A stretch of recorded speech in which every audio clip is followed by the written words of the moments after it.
ইন্ডিয়ার দলেরা, রয়ের এজেন্টরা এই সরকারের ডানে বামে সামনে পিছনে বসা রয়েছে। এই সরকারকে বলেছি, গত পরশুদিন ডক্টর মোহাম্মদ ইউনূস আমাদের ডেকেছিলেন, তার সেই জাতীয় ঐক্যের ডাকে আমরা উপস্থিত হয়েছিলাম।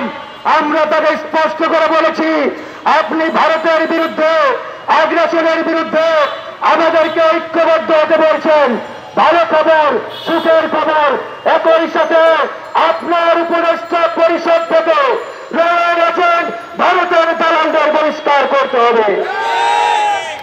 আপনি আপনার ডানে বামে ভারতের দালালদের প্রমোশন দিয়ে বড় বড় চেয়ারে বসাবেন আর জাতীয় ঐক্যের কথা বলবেন।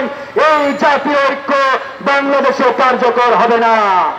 আমরা দেখতে পাচ্ছি সচিবালয় থেকে শুরু করে ওই ইউনিয়ন পরিষদ পর্যন্ত খুনি হাসিনার দালালরা, রয়ের এজেন্টরা এখনো বহাল তবিয়তে বসা রয়েছে।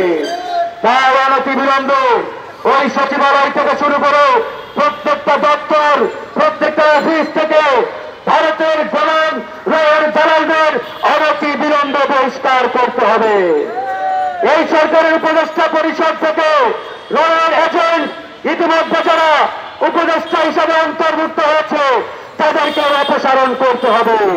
এই বাংলার মাটি থেকে ভারতীয় আধিপত্যবাদকে আমরা কবর দিয়ে দিয়েছি।